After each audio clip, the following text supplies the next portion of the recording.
Okay.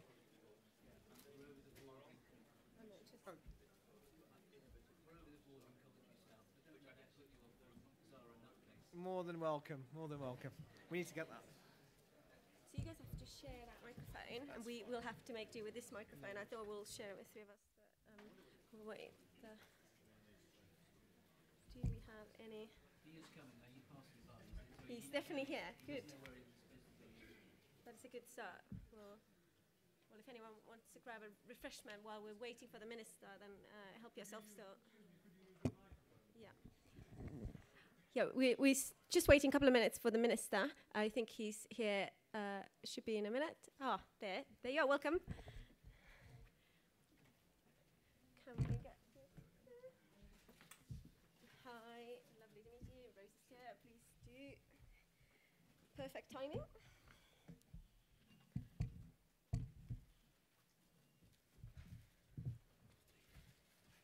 Got your glass of water, everything. Thank you. You're good.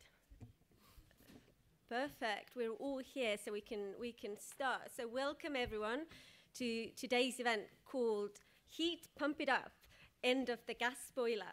And it's very kindly sponsored by Smart Energy GB, which is the consumer engagement body for the smart meter rollout. My name is Rosa Stewart. I'm from the Conservative Environment Network.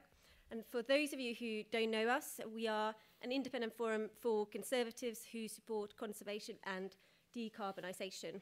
And really happy that you're all here today, both in this room as well as virtually, and look forward to this very important debate. We have an excellent panel, 4 speakers who have a wealth of experience on this topic. We'll start with opening remarks, 3 to 5 minutes each, and then have a Q&A from the audience. If you would like to tweet, please tag us at sen_HQ using hashtag sen@CPC. Well, let's get started then. Obviously, today's debate is on decarbonisation of home heating. I would call this the make or break of our decarbonisation journey to net zero. It is such an important area and so hard to get right. We are going to be dealing with homeowners and residents in 24 million homes who all live in different types of homes, have different budgets, different requirements for their homes, and we are trying to make them take action in order to decarbonise and hit net zero. And this progress so far has been slow.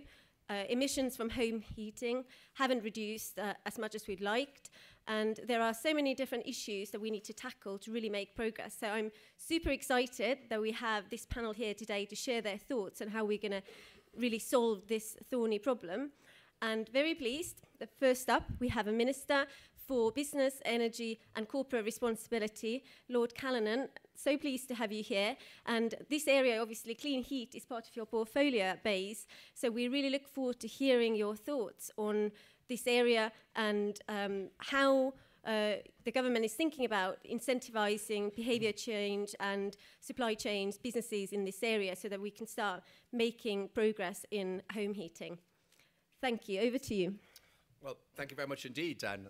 First of all, my apologies for keeping you waiting. I couldn't find the room. It's the problem with all these conferences. I thought we were in the other bit, so I turned up at the wrong area. So my apologies for that. Thank you very much for the introduction and for the invitation to join you today. I would just correct one small thing when you said in your introduction. You said it's important for us to make people take action. I think we should incentivize people, enthuse them into taking action, and perhaps we can discuss the psychology of it later. But we need to show people what's required to provide the leadership, to provide a demonstration of where we need to go, and then incentivize them with the appropriate financial incentives as well. So you wouldn't believe it from some of the demonstrators, but we actually have an excellent record of carbon reduction so far as a country. We have, over the last decade, reduced our emissions faster than any other developed country, and we have the most ambitious targets. However, that's the good news, and whilst it's been a challenge to get there, we've done it primarily through decarbonising the power sector. We have a much bigger challenge to come, and that, of course, is decarbonising the built environment. Now, you quoted 24 million homes, I think. We have to have 28 million buildings in total, including the commercial sector. They're responsible for roughly 30% of all of our emissions. Most of that is through heat, and most of that is through gas heating. So over the next 20, 30 years, we need to effectively decarbonise all of that heating. How do we do it? And the first thing to say is that there is no silver bullet. There is, as I think it was Al Gore who said, only silver buckshot. There's a range of different solutions depending on the building. So what is appropriate for an NHS hospital is not going to work for an inner city flat. So we have a number of principles that will guide us in this policy area. The first one, of course, is fabric first. So before we get into discussing different kinds of low-carbon heating systems, and I'll come on to that in a minute, the most important thing that we can do is to treat the fabric of the building or the home or the flat, in that insulation is always a good thing. And even if we don't yet know what the precise low-carbon heating solution is, we know that in every circumstance, improving the built environment, improving the insulation of a building is always a good thing. So in terms of low-carbon heating systems, of course, we are essentially three options. First one, the trendy topic of the day, is hydrogen. I think hydrogen will have a role to play. I'm not convinced that it's going to be in any time soon replacing domestic gas. I think it will more likely have a role in decarbonising industrial processes, trains, buses, heavy goods vehicles, etc. It's more likely that the limited quantities of hydrogen that we have will be used for that rather than home heating. But in essence, we don't know. We set out our hydrogen strategy. We're going to try and incentivise the production of 5 gigawatts of low-carbon hydrogen, both blue and green, by the end of the decade, and we'll shortly be announcing a price support mechanism to accomplish that. Then there are heat networks, or district heating, as known. Not so widely used in the UK, very big on the continent, but we will have to, there's a number of different technologies that we can use in terms of heat networks. Probably a role in inner cities, flats, etc. will probably benefit from that. And we'll shortly be announcing proposals for zoning, for local authorities, and most important aspect, consumer protection. There's been some very egregious examples of heat networks that have been ripping the consumer off, and we must make sure that consumers are appropriately protected. And then, of course, we're into the topic of the day, which are heat pumps. I think heat pumps are a great technology. They are still relatively expensive in the UK. The Prime Minister has set us a very ambitious target. We currently install about 30,000 heat pumps a year. By 2028, we want to be installing 600,000 heat pumps a year. We'll do that through a mix of different policies and incentives. Of course, new build from 2025. We're not into specifying technologies, but the way the building regulations will be structured there will drive developers to low-carbon heating solutions. I suspect the majority of which will be heat pumps, and we're also consulting on whether or not to end connections to the mains gas network at that point. Next year, we will be introducing a clean heat grant, although we'll probably give it a more snappy title, and that will be an upfront grant payment for against the installation of ground source and air source heat pumps, and to a lesser extent, biomass boilers. We'll also be rolling out a series of policies in different sectors. So the private rented sector is something we've already taken action on to drive improvements in the private rented sector. We consulted in the summer on driving up insulation standards further based on the EPC rating. We'll be announcing the results of that consultation soon, as well as the much awaited heat and building strategy. I'm hoping to be publishing that soon to provide a long-term policy signals to business, to industry, to homeowners, to show where we're going in this policy area. Lastly, of course, social housing, and we announced in our manifesto an ambitious programme of investment of £3.8 billion in social housing. We've already rolled out a demonstrator, and we'll be announcing the winners of the competition for the next phase of funding of that in the next few weeks. So in conclusion, I think we need a range of different policies. Heat pumps will play a very important role in that. We need to incentivise installers and homeowners to adopt them as a technology. Talking to a number of the energy companies as well, they have some quite ambitious tariff offerings involving heat pumps that they're hoping to roll out soon. So we need to change the environment, we need to build consumer confidence, and we need to show the role that they can play in successfully decarbonising heat.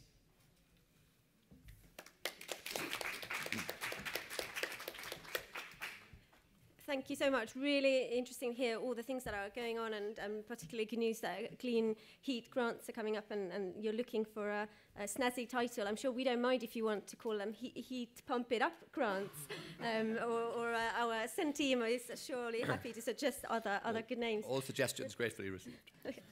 Excellent. Now moving on to my left, we have Saqib Bhatti MP for Meriden, and we're really looking forward to hearing your thoughts. And you obviously represent a lot of constituents who you talk to on doorsteps about climate change and homes and all the rest of it. So I'd be really interested to hear your take on this topic.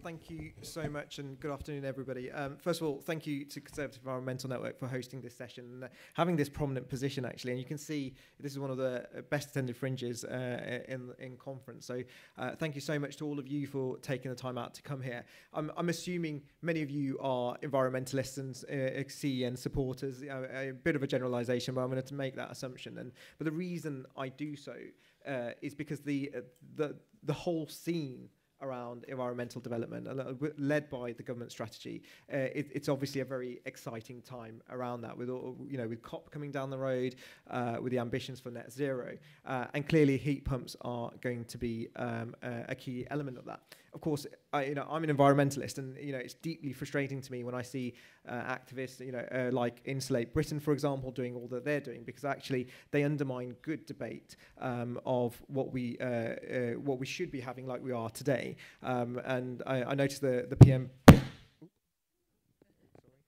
Sorry, that was probably the PM telling me not to say anymore.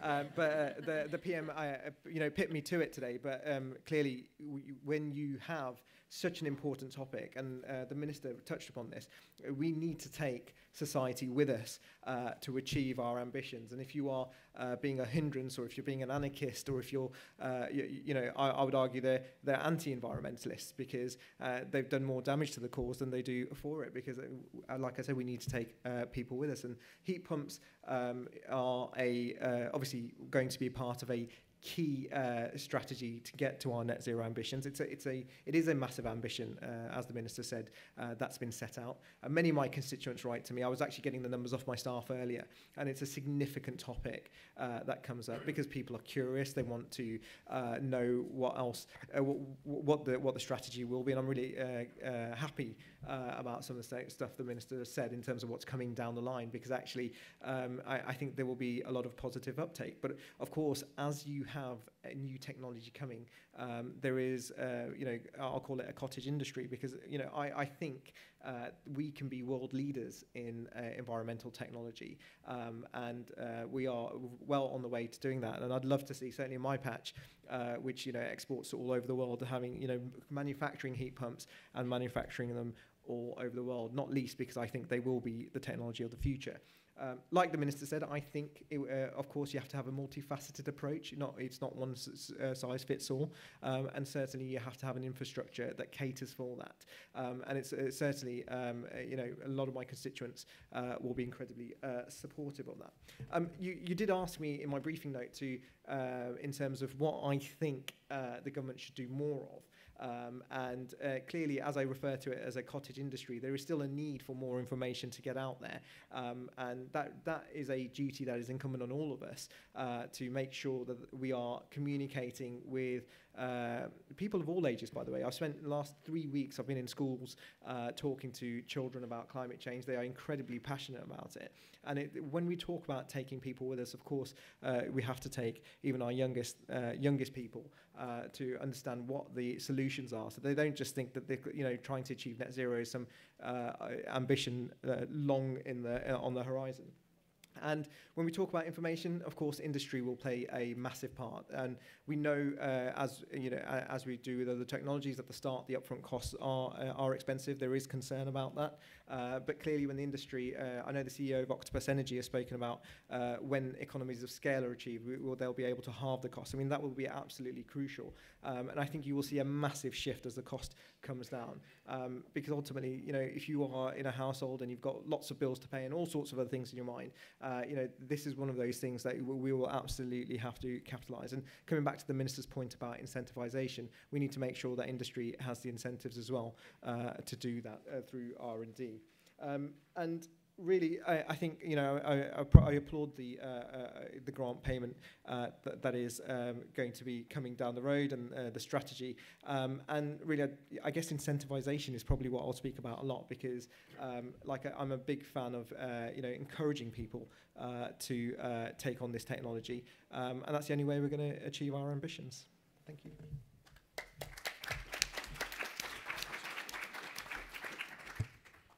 Thank you so much, and I am spotting a theme of incentivisation coming out from the panel today, and looking forward to hearing from the next speaker and what she thinks of this. So next up is Emma Pinchbeck, the Chief Executive of Energy UK, and she represents, would you please turn down the phone?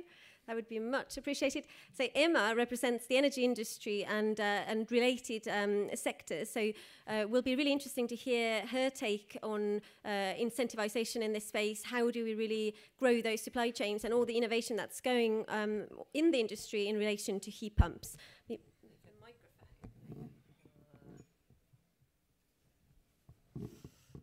Sorry, we're doing a microphone juggle. So we come at heat from two perspectives at Energy UK, and Energy UK is the incumbent trade body for the energy industry, and just to build on what Rosa said, that means we represent the generators, so everything in the system, the infrastructure that we need to power the economy, but also the retailers, so the people who sell energy to you in your own homes and businesses. And therefore, we come at heat from two perspectives, and I just wanted to open by telling you a little bit about why the industry is interested in heat pumps beyond the consumer proposition.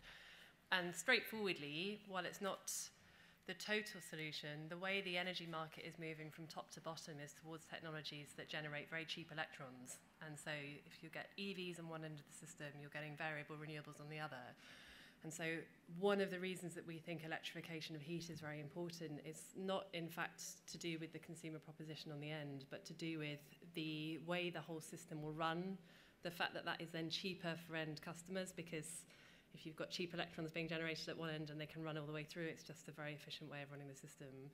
But also for consumers, in that electrified world, there are services that those technologies can offer, and hopefully energy tariffs that come off those technologies that will be very valuable.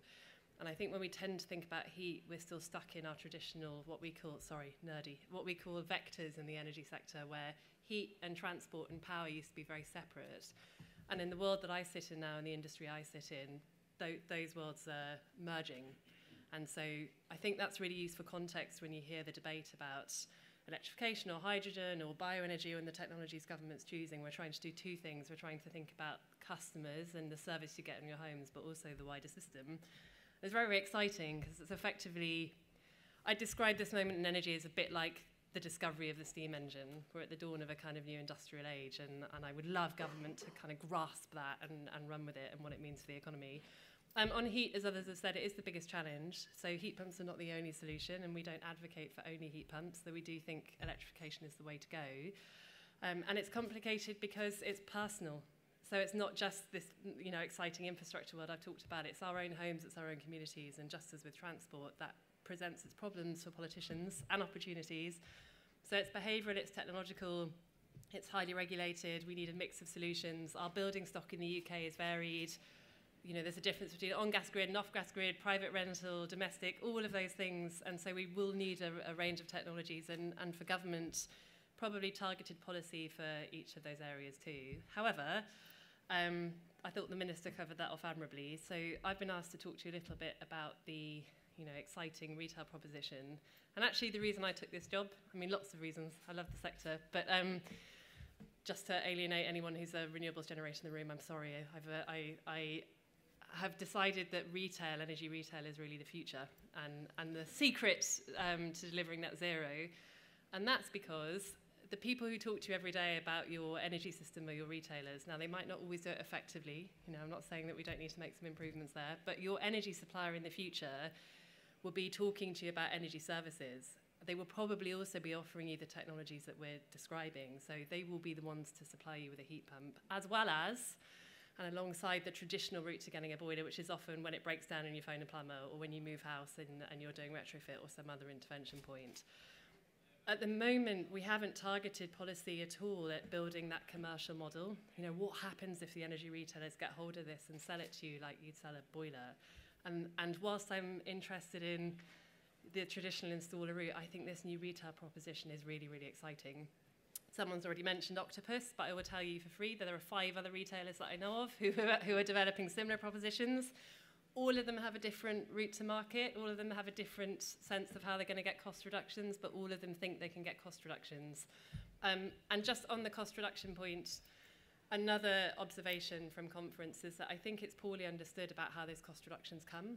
So unlike, say, EVs, these are not brand new products. I'm looking at someone from Valent right now. These are products that exist in other markets. So it's absolutely right to say, well, you know, perhaps we're quite far down the cost reduction curve on these technologies. There are still improvements to be made, though. It's still a relatively small industry in the UK. There's still going to be cost reductions on the kit from literally the scale in the market if the retailers get involved. But crucially, I think it's going to be a bit more like offshore wind, where a significant chunk of our savings and the cost reductions in offshore wind came from literally learning how to put up wind turbines. So it wasn't just that we had bigger wind turbines, it was that we got much, much better at putting them up and much more efficient at doing it. And that is the case with heat pumps in particular, where it's still a very bespoke industry. I don't know if any of you have tried to get a heat pump. Several weeks of my life I'm not going to get back. I made that joke earlier. It's a bespoke process. It's very complex. You can't find the installers. Every job is done separately. Then it's a real specialist who comes and does the job, and that's expensive. And so every layer of the project builds in more costs. And a lot of the retailers are looking at that installation piece as where we'll get the savings. So in terms of what we need from government to get that really exciting world away, just a few things. Just a few things, Minister. In the heat and building strategy, we'd love to see a change in where the levies for our energy policy sit. Now, if you're not energy geeks, forgive me for this, but basically 20% of your electricity bill-ish is made up of policy costs. That made a lot of sense when we did that because it was being used to fund electricity generation. But now we're at the point in decarbonisation where we're going to have to basically get off gas. And at the moment, there's not really a carbon price on gas, at least not enough to level up with those costs on electricity. So electricity as you use it is artificially expensive, which makes your heat pump, which should be very cheap to run, artificially expensive, and makes the commercial model I'm describing hard to get away. So we'd like to see the levies moved. We can talk about how you do that fairly. Not sure anyone's up for putting more costs on gas right now, but there is a way of doing it, so that's the first thing. The second thing is, of course, grants. Third thing is around the costs of things like energy efficiency products and issues like VAT. And then a couple of things we haven't talked to yet. One is skills. This is a massive industrial opportunity. I've seen numbers about, kind of 400,000, jobs in installation of energy efficiency and heat. Those will come from reskilling, upskilling, and training brand new installers right across the country. Now, again, if the retailers can run with this, they'll do a lot of it, but we probably need to think about that more holistically.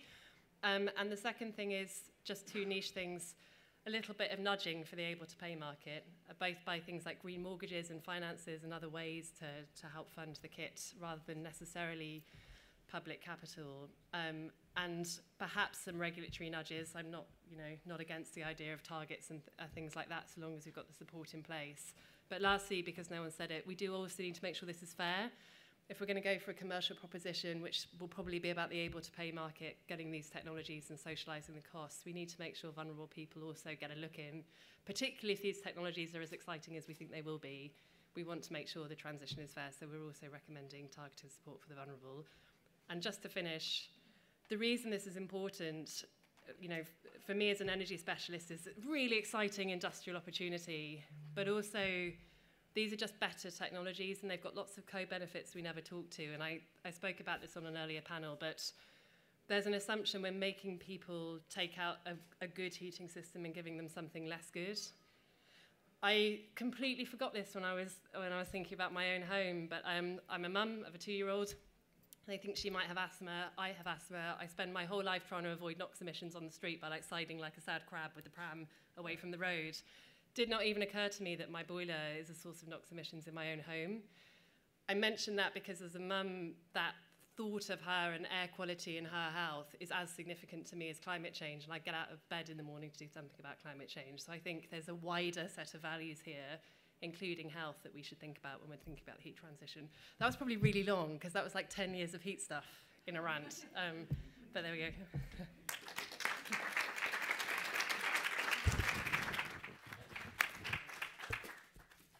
Thank you, Emma. That's fantastic, and really agree with that, the retail future and how we're going to be targeting consumers. And very conveniently, the last speaker, Robert Cheesewright, who's the Director of Communications for Smart Energy GB, has a lot of experience through Smart Energy GB engaging with consumers on the smart meter rollout and selling benefits of technology that help manage your energy use and reduce carbon. So be really interested to hear from your experience on this consumer engagement piece, and how should we copy that over into this kind of heat decarbonisation world, and how are we going to sell the benefits of these new technologies. So thank you. Pleased to have you. Brilliant, and thank you for having me and having us as a sponsor for this event. It's a privilege, and thank you to the Minister for being the Minister for Smart Metering. He's our Minister as we do our work. Makes Met's one work by the end of the year, by the way. Will. Executive promise. So we've been tasked by the government to communicate on what was probably the first net zero infrastructure upgrade, which was the smart meter rollout, and heat pumps will be one of the next ones. And this is coming as what we need to do next is the period of small infrastructure. We've got very good at big infrastructure in the service of net zero. We can build lots of wind turbines, and Emma has been part of that for a number of years. We need to do millions of bits of small infrastructure upgrades, and that's much harder because it affects everyone's homes. But there are huge economic benefits to this, huge health benefits to this, huge well-being opportunities here for the coming decades. Not only can we get to net zero and have better homes, but this is the opportunity to create tens or hundreds of thousands of jobs. And they're not just jobs, they're great jobs, they're engineering jobs, they're digital jobs, they're highly skilled, highly paid jobs. And whether that's in heat pumps or electric vehicle chargers, more smart meters, this is, in my view, what levelling up will look like, and kind of building back brilliant if you take the party rejected when they went for building back better instead. We've just published a report on kind of behavioural science and what you might learn partly from the smart meter roll and what we've been doing for the last few years, but also from the broader field of behavioural science and how we might do this.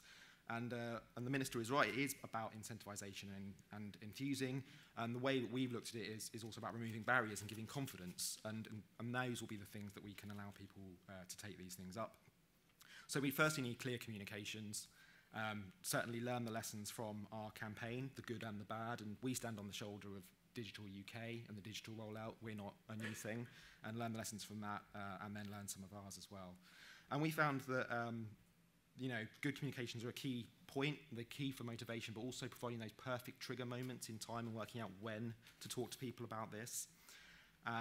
I would like to see probably a net zero communications body or something like that set up, to be honest. I think that would be important given the number of changes we're expecting people to make in their lives over these coming decades.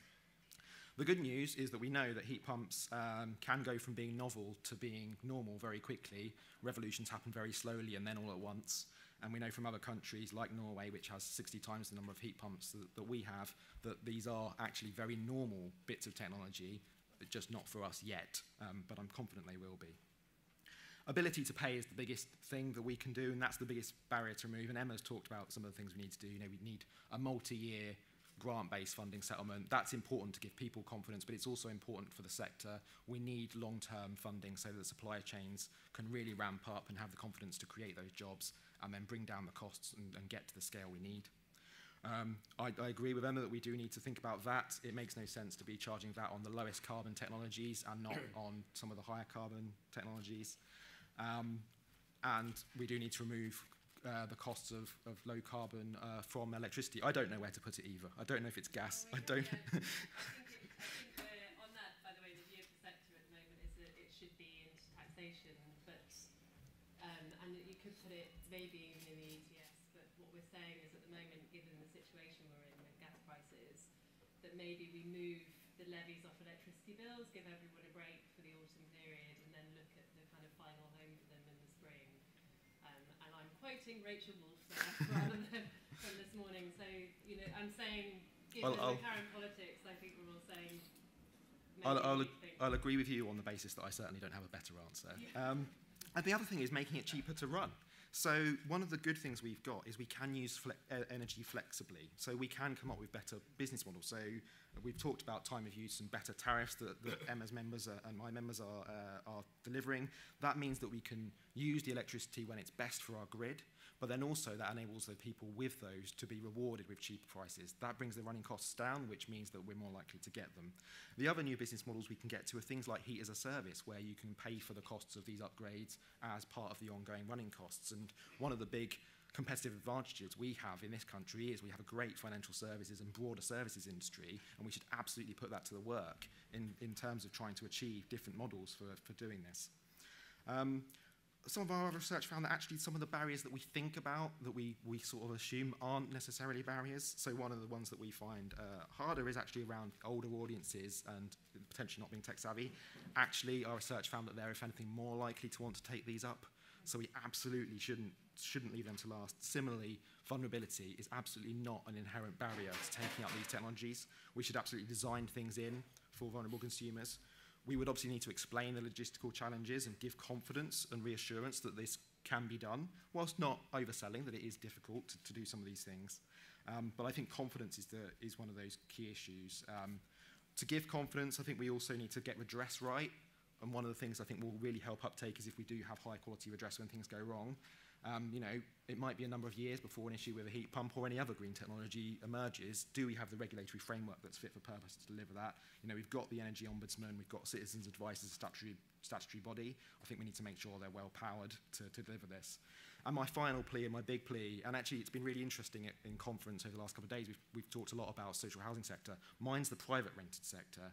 I think we've got a real challenge to make sure the private rented sector isn't left behind. There are real barriers there in terms of people in private housing being able to have the confidence that they can access these technologies, not really knowing whether it's their right or the landlord's right, and the incentives don't quite stack up in the same way that they do for homeowners. So if I had sort of one big plea for the government that maybe isn't one that we've heard a lot is absolutely look at getting the policy framework right in the private rented sector across all of these technologies. I think if we don't do that, we won't hit net zero because there are so many houses in the private rented sector. So it is remove those barriers and give people confidence. And if we do that, I think we will be successful. You know, there's lots to do, but this is a crucial decade of delivery if we're to get to within or near to 1.5 degrees. But not only that, the prize is enormous. You know, we've got the offer of healthier, warmer homes that are cheaper to run, and probably an economic skills and jobs opportunity of our lifetimes. So let's grab it.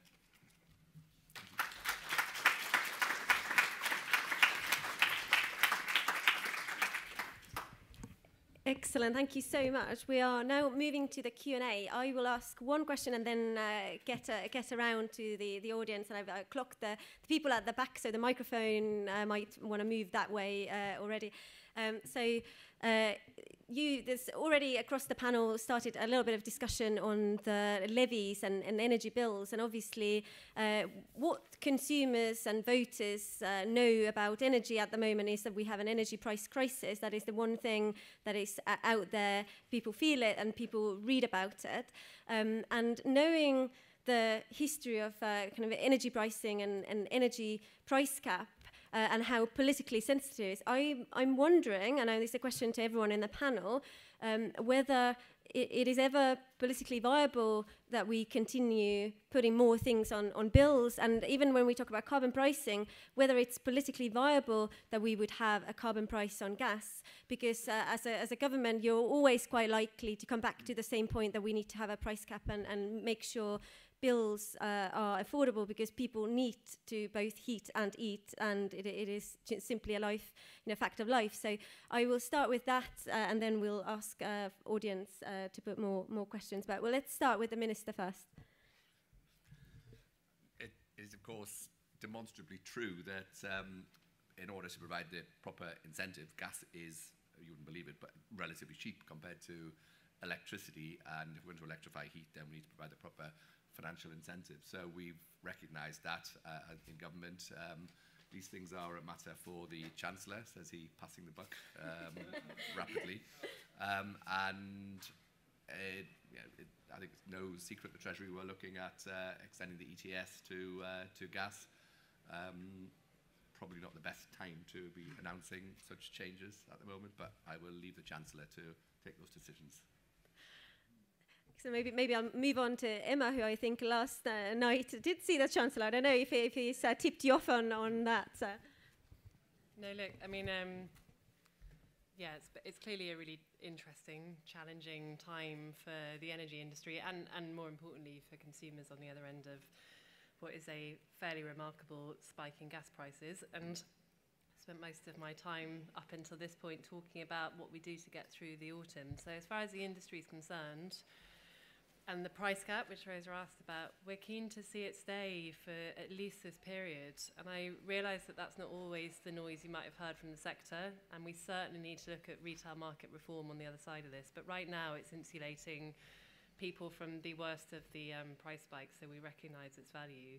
On the price cap and on retail, retailers are the key to some of this transition we're talking about, and if you have a world with energy services, it's really clear that you can't regulate a retail market based on quite old-fashioned ideas like number of switches. It's got to be a more sophisticated, imaginative approach to retail there. So we're saying to government that and I don't like, actually, a lot of government policy is very good, but the retail strategy that we've currently got is really not fit for purpose for what we're trying to do for net zero. So we're encouraging government to use this opportunity to have another look on the other side of getting people through this autumn. And then in terms of the relative costs of gas and electricity, look, the system that we're describing to you, this energy system of the future, is one which is running off a lot of domestic electricity generation, which is very cheap at source to produce. The challenge for government is getting a market design and a regulatory framework, and then an energy system that can properly capture and utilise low-cost electrons, which will be generating at scale, and translating that price right through to the end customer. It's one of the reasons we're arguing for this much more integrated system. In the long run, we're very, very clear that that's cheaper. We've got 10 years of trying to get there, so I think it's really important that we have, additional support, safeguards for vulnerability, safeguards for security of supply, that we make sure we're doing things in kind of incremental steps.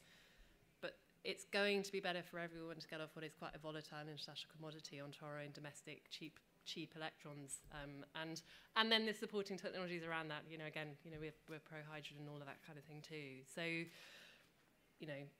long story short, the sector wants to see support for vulnerable people through this autumn. We want to keep, as much of the status quo, things that are stable for people as possible through this autumn.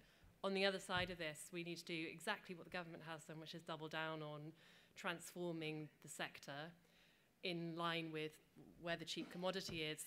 But also, secondly, I would really, really love to see retail have a proper look at, really, really good top to bottom look at our retail policy. That's a subject for another panel, maybe sometime. Right. Would you like to say on this topic as well? Or, look, I probably can't add more than what the Minister said, but I'll say what I said at the panel just yesterday about the Chancellor on issues like this. He's incredibly acutely aware of the impact on households of a number of situations. Obviously, I won't go through all of them. And clearly, there's no overnight solution to these things, but he'll be acutely aware of those things.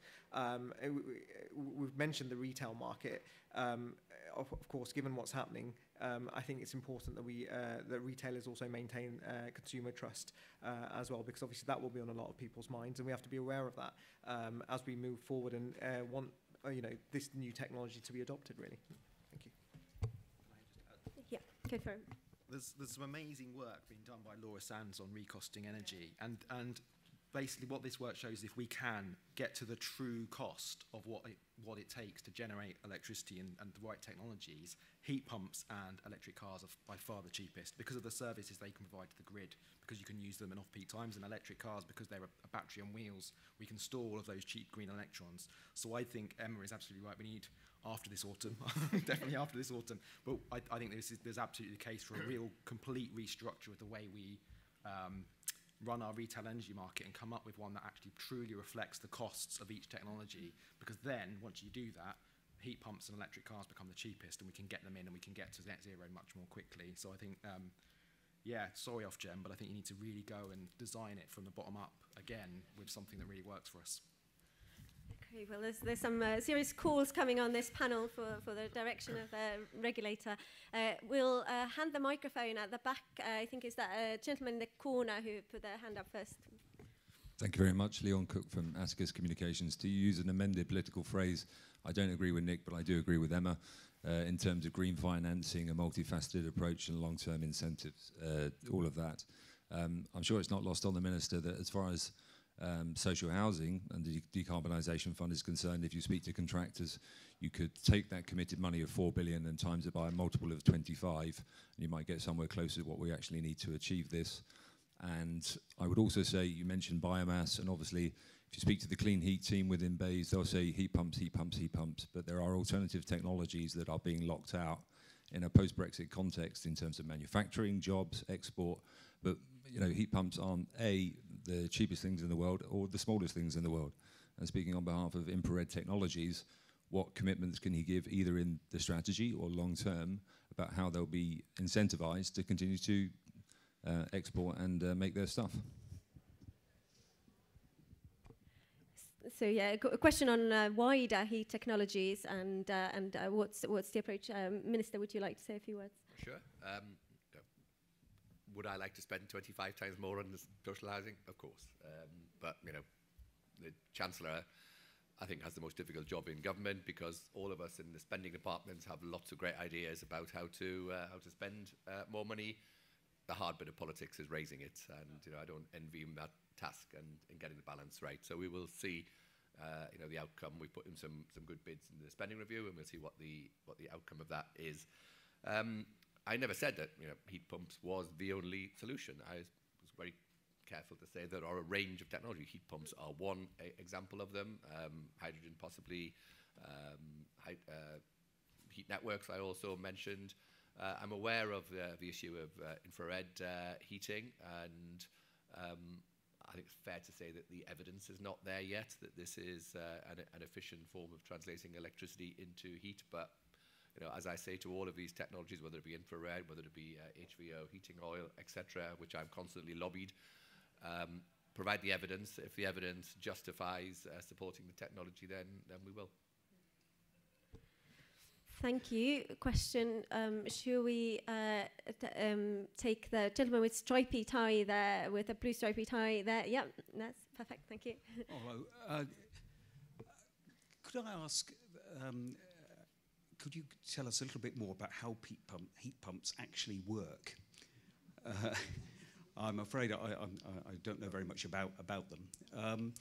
And what are the downsides of heat pumps, if any? Excellent question. I'll let a specialist answer it as well, but maybe I can try and simplify it a bit. I've heard two descriptions. One is a refrigerator in reverse.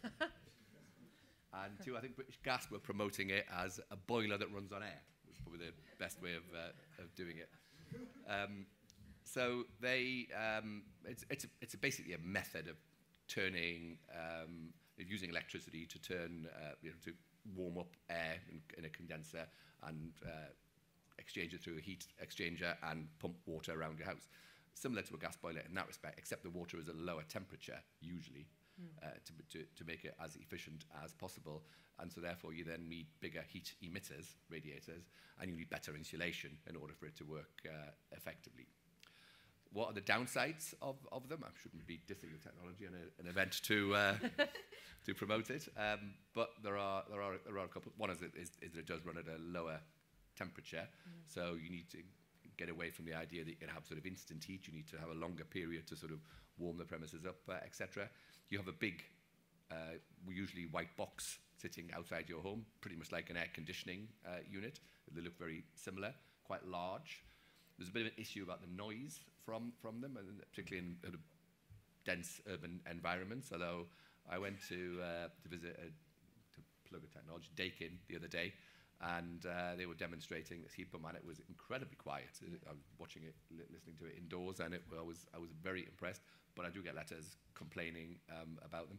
So it's a new technology. It's in the UK, relatively widespread in Scandinavia, etc.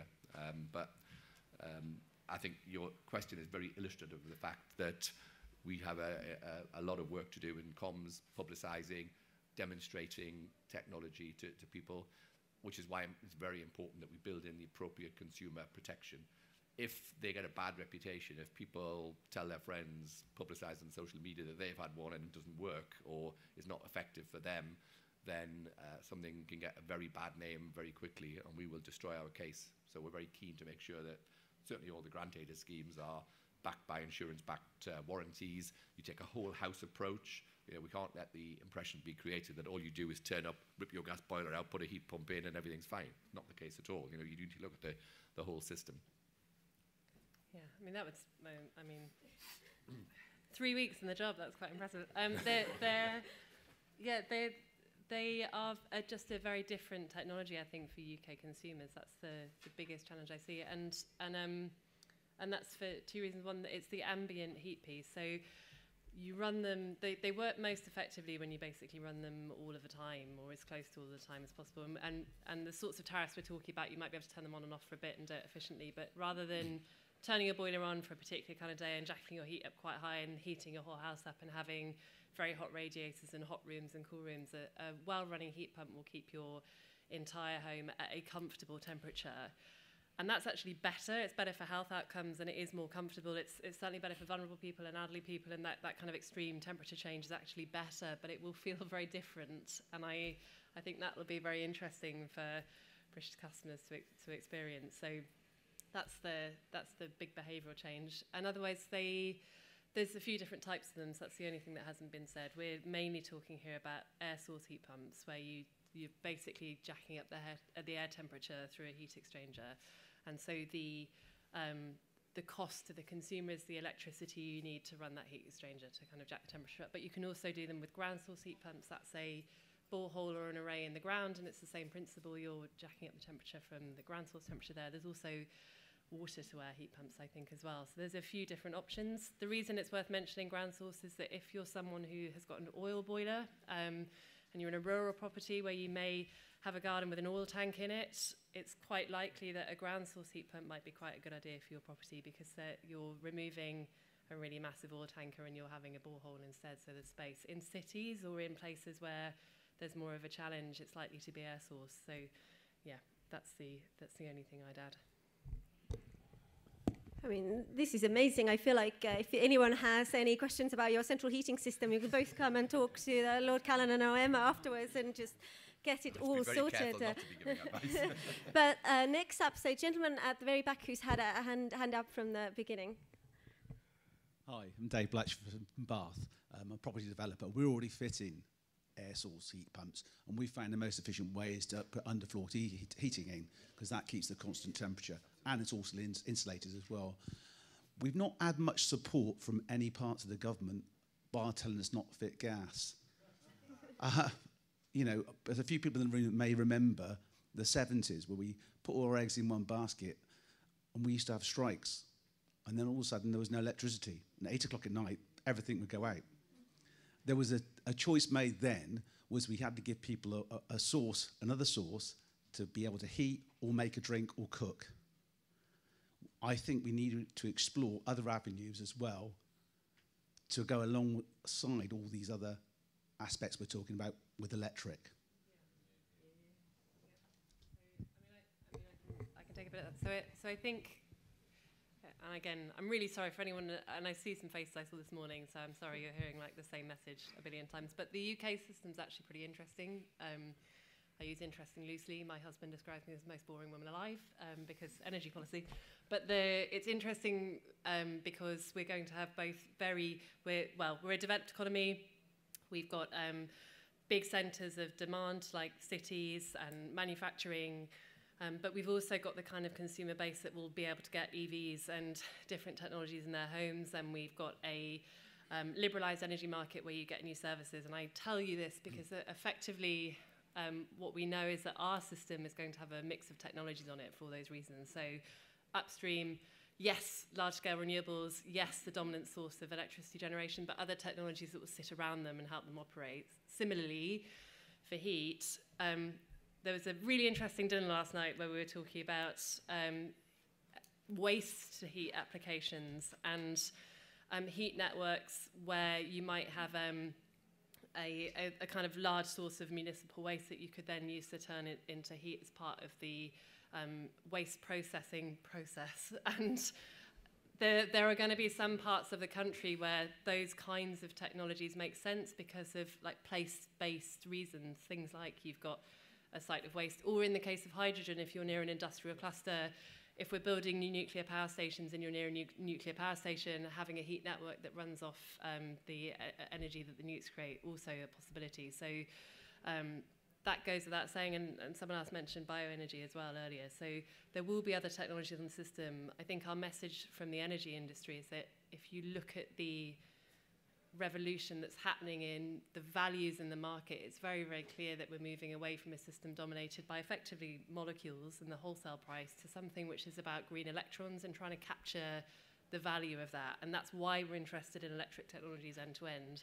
It doesn't mean that's the full story, just as we've got, you know, molecules and electrons in the system right now. We're just flipping where the emphasis will be in our markets and values and services. But it'll be a mix of things.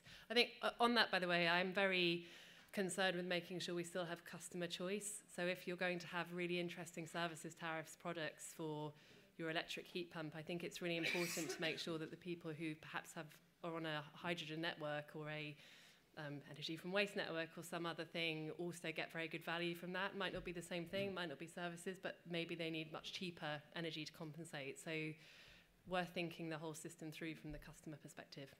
Yeah. Okay, one final question from audience. We'll take one from the front row.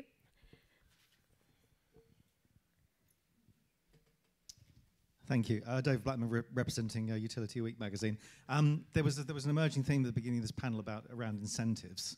But one of the points that came out from another fringe session yesterday from Maury was that heat is generally regarded, heat, energy efficiency areas regarded. People like the idea, but it's not very high on their to-do list.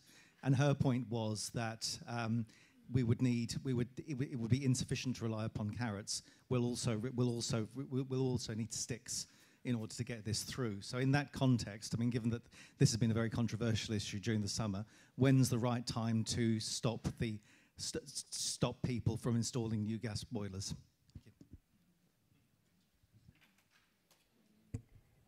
Who wants to offer their opinion? Anyone? Before I nominate. Start with Lord Callanan and Rob put their hand up as well. Well, I was just going to say I'm going to avoid the question. Oh, excellent. Then we'll give it to Rob as he kind of... I genuinely think it's too early to make a decision on that yet. We're consulting at the moment on possibly preventing the connection of mains gas to new properties from 2025. So that's a possibility. I think the answer to your question depends on how quickly the market develops and whether hydrogen takes on it. Because obviously, if hydrogen proves to be a viable source of replacing mains gas, and at the moment it's possible to inject up to 20% of hydrogen into mains gas, and effectively the consumer doesn't see any different from that. And there's trials in the northeast in Lake at the moment doing precisely that. The gas boiler manufacturers are all furiously producing hydrogen-ready boilers in the expectation that this will happen. And there are 2 hydrogen-ready homes already demonstrating that this technology works.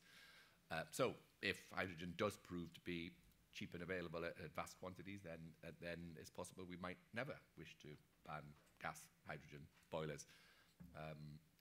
So I think the answer to your question is it depends how quickly the technology develops and when things become ultimately acceptable for the consumer. I think just to put government slightly on the spot as well, why not? Stage 3. I think... I thought you were my friend then. Where's my heat and building strategy? Right, I'm broadly the government's friend. But I think there is a lot of emphasis in the public narrative around targets. And what we're doing in 15 years' time or 20 years' time or 40 years' time, and we get stuck in the minutiae of the right dates all the time and wanting to put a figure on it. And my experience is often we go faster than we think, firstly. So the famous example is we set £100 per megawatt hour as a target for the offshore wind sector to reduce its costs by 2020, and we smashed through that by a factor of like 2. You know, the cost fell much further than we thought. So targets risk making us all look a bit silly, firstly. Secondly, it's a 10-year scale-up, and that's the point of this, and I'm really angered by the commentary I see in the press where it's like, rip out your boiler. No one at any point has ever said that, for the sheer reason that that's not the plan.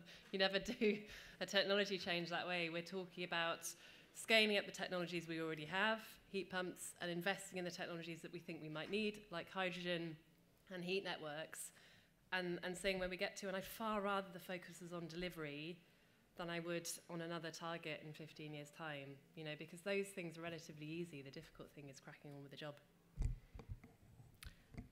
You know, the great thing about this panel is being sat next to an expert, really. I was going to say, you kind of caught what I was going to say right at the end there. I mean, there is so much that needs to be done before you even start thinking about some of this.